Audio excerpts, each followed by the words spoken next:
شروع اللہ کے نام سے جو نہایت مہربان ہے۔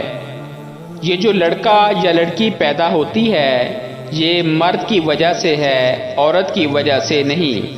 میاں بیوی سے جو اولاد پیدا ہوتی ہے نسل کی بقا اور افزائش کے لیے اللہ نے یہ فطری طریقہ رکھا ہے، لیکن یہ کسی کے علم میں نہیں ہوتا کہ اولاد مذکر پیدا ہوگی یا مؤنث، یہ صرف اللہ کے اختیار میں ہے۔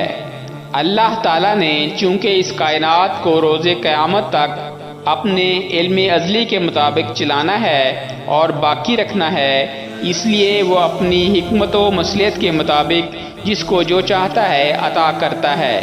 کسی کو لڑکیاں ہی لڑکیاں اور کسی کو لڑکے ہی لڑکے اور کسی کو لڑکے اور لڑکیاں دونوں ہی اور کسی کو دونوں سے ہی محروم۔ یہ جو لڑکا یا لڑکی ہوتی ہے یہ مرد کی وجہ سے ہوتا ہے، عورت کی وجہ سے نہیں۔ جو جاہل سسرال اور جاہل شوہر ہر وقت اپنی بیوی اور بہو کو یہ طعنہ دیتے ہیں کہ تم لڑکیاں پیدا کرنے کی مشین ہو، اگر اگلی دفعہ تم نے لڑکی پیدا کی تو ہم تمہیں گھر سے نکال دیں گے، ان کو یہ یاد رکھنا چاہیے کہ اس میں عورت کا کوئی قصور نہیں۔ یہ ہمارے ہاں جہالت ہے کہ تم ہمیشہ لڑکیاں پیدا کرتی ہو، طلاق دو اس عورت کو اور دوسری شادی کر لو، یہ جہلوں کی بات ہے۔ اس لیے قرآن کہتا ہے کیا تمہیں پتہ ہے کہ جو تم زمین میں ڈالتے ہو گندم ڈالو گے تو گندم نکلے گی۔ قرآن پاک میں لڑکی کا ذکر پہلے لڑکے کا بعد میں ہے، وہ جس کو چاہے لڑکا دے اور جس کو چاہے لڑکی۔ لڑکی کا ذکر پہلے ہے، اس لیے اس سے بڑی کیا دلیل ہو سکتی ہے کہ آپ صلی اللہ علیہ وآلہ وسلم سے افضل کوئی ہے؟ آپ صلی اللہ علیہ وآلہ وسلم کا خاندان اور نسل لڑکی سے چلا گیا۔ آپ صلی اللہ علیہ وسلم کے بیٹے فوت ہو گئے تھے، آپ نے زندگی میں ہی فوت ہو گئے تھے۔ آپ صلی اللہ علیہ وسلم کی جتنی بھی نسل چلی وہ ساری سیدہ فاطمہ سے تھی۔ اسلام میں بیٹیوں کی بڑی اہمیت ہے۔ اللہ پاک فرماتے ہیں میں کسی سے خوش ہوتا ہوں تو اسے بیٹی عطا کرتا ہوں۔ رسول پاک نے فرمایا عورت کو وہ مقام دیا ہے کہ اگر یہ بیوی ہے تو دنیا کی سب سے قیمتی دولت ہے۔ حضور پاک نے فرمایا یہ دنیا ساری مال و متاع ہے اور دنیا میں سب سے قیمتی چیز نیک بیوی ہے۔ اگر ماں ہے تو فرمایا اس کے قدموں کے نیچے جنت ہے۔ حضور پاک نے فرمایا بہن یا بیٹی ہے تو جہنم کی راہ میں دیوار۔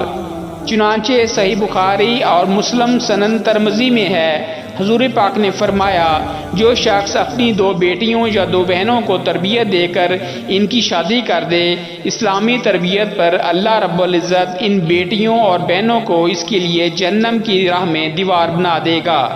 حضور پاک نے فرمایا جس کسی پر بیٹیوں کی پرورش کا بار پڑ جائے وہ ان کے ساتھ حسن سلوک کرے تو وہ اس کے لیے جہنم سے بچانے والا پردہ ہوں گی۔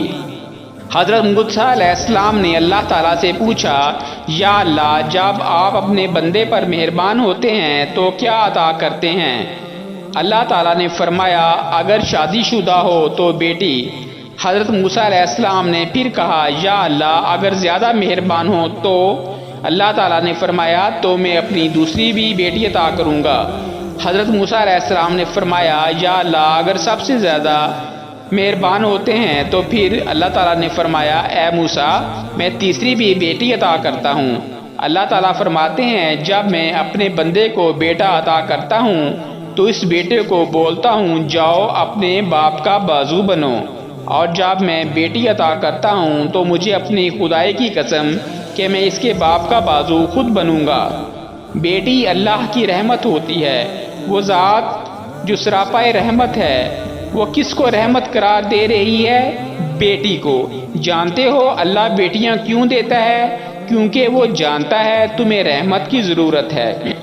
رحمت سے بڑھ کر دنیا میں کیا قابل قدر شے ہو سکتی ہے؟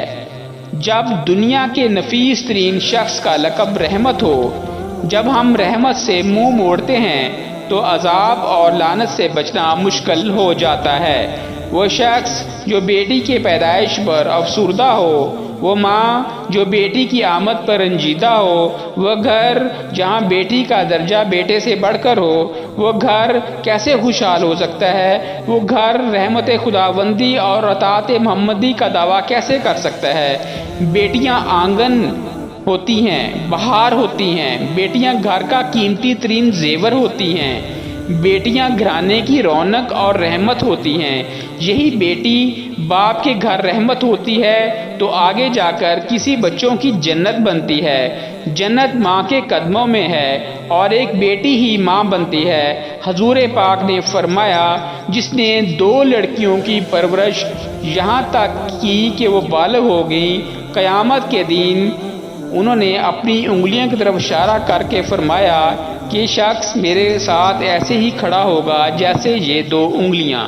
اللہ تعالیٰ میرے اس چینل کو سننے اور دیکھنے والوں کو دونوں جہانوں کی خوشیاں عطا فرمائے۔ آمین ثم آمین۔